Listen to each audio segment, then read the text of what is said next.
This channel does not promote any violent, harmful, or illegal activities. All content provided by this channel is meant for an educational purpose only. এবার নন্দীগ্রামে থেকে নজর রাখা যাক। নন্দীগ্রামে থানায় ঢুকে পুলিশকে হুঁশিয়ারি শুভেন্দু অধিকারী, কারণ বিজেপি কর্মীকে মিথ্যে মামলায় ফাঁসানোর অভিযোগ, তাকে গ্রেপ্তারের অভিযোগ, তৃণমূলের ট্যাবলো ভাঙচুরের অভিযোগে গ্রেপ্তার বিজেপি কর্মী। মিথ্যে মামলায় ফাঁসানোর অভিযোগে পুলিশকে হুঁশিয়ারি শুভেন্দু।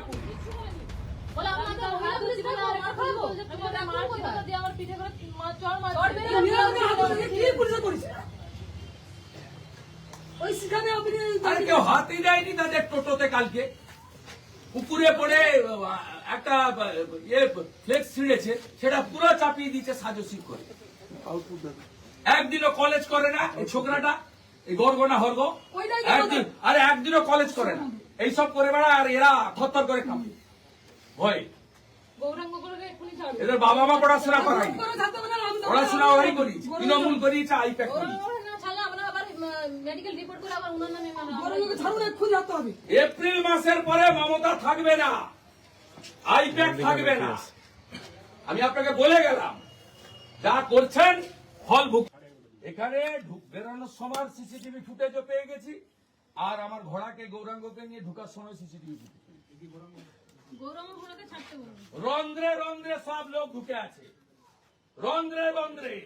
মমতাকে হারানো লোক আমি 5 বছর সরকার চালাতে দিইনি। আপনার পুলিশ মন্ত্রী টেংরি কাপে আমাকে দেখলে বলে গেলাম, খুব খারাপ জায়গায় হাত দিয়েছেন, মহিলার গায়ে হাত দিয়েছেন। পুলিশ, হ্যাঁ, ছুটি পড়া পুলিশ। ঘটনা দেখলেন আপনারা, এই নিয়ে কথা বলবো। কনিষ্ক আমাদের প্রতিনিধি আমাদের সঙ্গে রয়েছে। কনিষ্ক, ঠিক কোন ঘটনার প্রেক্ষাপটে বিষয়টা এত দূর গড়ালো, এত দূর জল গড়ালো, এবং এই যে শুভেন্দু অধিকারী পৌঁছলেন, থানায় গেলেন, হুঁশিয়ারি দিলেন, তারপর ঠিক কি হলো এখন অব্দি? দেখো, মূলত যে ঘটনাটার পরিপ্রেক্ষিতে এই সমগ্র বিষয়টা তৈরি হলো সেটা হচ্ছে গত 25 তারিখ বিকেল 5:25 নাগাদ নন্দীগ্রাম 1 ব্লকের ভেকুটিয়াতে যখন রাজ্য সরকারের উন্নয়নী পাঁচালীর যে ট্যাবলো, সেই ট্যাবলো নন্দীগ্রামে একাধিক পাড়া গ্রামে বা পাড়ায় পাড়ায় ঘুরবে বলে উদ্বোধন করা হয়েছিল তৃণমূল কংগ্রেসের পক্ষ থেকে। সেই ট্যাবলো যখন যাচ্ছিল, ঠিক সেই সময় ওই ভেকুটিয়া গ্রাম পঞ্চায়েত এলাকার যখন প্রবেশ করে, সেখানে কিন্তু বিজেপি কর্মীরা ওই ট্যাবলো লক্ষ্য করে হামলা করে, ভাঙচুর করে এবং ফ্লেক্স ব্যানার ছিঁড়ে দেয়, টোটোকে ভাঙচুর করে বলে এমনটাই তৃণমূল কংগ্রেসের পক্ষ থেকে অভিযোগ করা হয়েছে। এই অভিযোগ নিয়ে রীতিমতো নন্দীগ্রাম থানায় এলাকার 7 জন বিজেপি কর্মী সমর্থক, তাদের নামে লিখিত অভিযোগ করা হয় তৃণমূল কংগ্রেসের পক্ষে। সেই অভিযোগের ভিত্তিতে 24 ঘন্টা পরে আজকে সকালে এখানকার যিনি মন্ডল সভাপতি রয়েছেন ধনঞ্জয় ঘোড়া, তার ভাই গৌরাঙ্গ ঘোড়া সহ একাধিক বিজেপি কর্মী সমর্থকদের নাম থাকলেও সেই গৌরাঙ্গ ঘোড়াকে গ্রেফতার করে পুলিশ।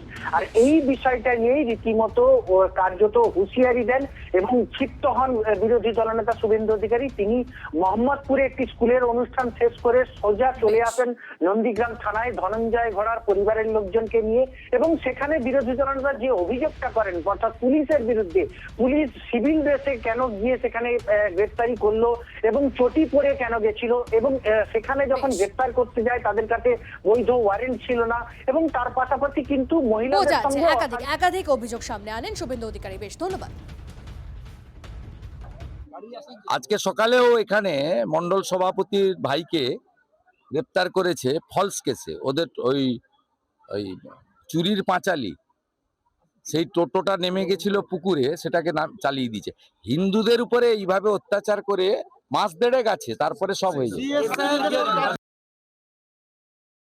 একটা কথা বলি, শুভেন্দু অধিকারী সারা জীবন হচ্ছে ধুমকি চুমকি হুমকি, এটা আছে আমরা জানি তো, কারণ কেন্দ্র সরকারের রাজনীতি দলটাও করে, সেই দলের কোনো উন্নয়ন নেই, সে সরকারের কোনো উন্নয়ন নেই।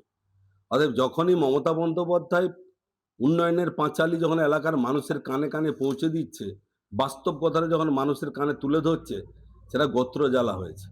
তাই বিজেপির হারমাদদের দিয়ে আজকের আমাদের এই উন্নয়নের পাঁচালীর গাড়িকে ভাঙচুর করেছে।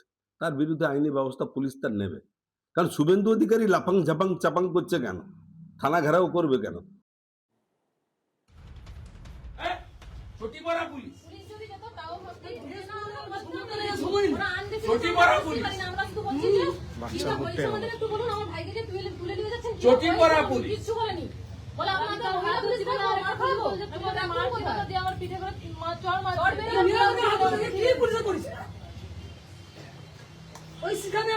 আর কেউ হাতই দেয়নি তাদের টোটোতে কালকে, পুকুরে পড়ে একটা ফ্লেক্স ছিঁড়েছে, সেটা পুরো চাপিয়ে দিয়েছে সাজসিক করে। একদিনও কলেজ করে না এই ছোকরাটা, এই গর্গনা হর্গ, একদিনও কলেজ করে না, এইসব করে বেড়ায়। আর এরা থরথর করে কাঁপে ভয়। এদের বাবা মা পড়াশোনা করায়নি, পড়াশোনা ওরাই করিয়েছে, তৃণমূল করিয়েছে, আইপ্যাক করিয়েছে। এপ্রিল মাসের পরে মমতা থাকবে না। বিজেপির কর্মী তারা তৃণমূল কংগ্রেসের ট্যাবলো ভাঙবে, তৃণমূল কংগ্রেসের মহিলা কর্মীকে শ্লীতহানি করবে, মারধর করবে, কিন্তু ভারতীয় জনতা পার্টির তিনি কর্মী বলে তাকে কিছু করা যাবে না, পুলিশ প্রশাসন কিছু করতে পারবে না। আবার উল্টো দিকে যখন তৃণমূল কংগ্রেসের কর্মী ওনাদের পার্টি অফিসের সামনে কোনো সমস্যা করছে, তা ওনারা যখন অভিযোগ করছেন, তিনি কিন্তু অ্যারেস্ট হয়েছেন গতকাল ভবানীপুর থানায়। তিনি কিন্তু জামিন পেয়ে বেরিয়েছেন। কোন তৃণমূল কংগ্রেসের ওয়ার্ড স্তরের নেতারা যে থানায় বিক্ষোভ দেখাননি। ওনার ধমক চমক ছাড়া ওনার কিছু নেই, বাংলার উন্নয়নে কিছু নেই। যখন প্রতিবেশী রাজ্যে বাংলা ভাষায় কথা বলার জন্য বাঙালিরা আক্রান্ত হচ্ছে, তখন কিন্তু উনি কিছু বলছেন না। উনি ভারতীয় জনতা পার্টির কর্মীরা তৃণমূল কংগ্রেসকে আক্রমণ করবেন, তৃণমূল কংগ্রেসের কর্মীরা আক্রান্ত হবেন, তার বিরুদ্ধে পুলিশ ব্যবস্থা নিলে উনি যে চিৎকার করবেন, উন্মাদ পাগলের মতো প্রলাপ বকে যান।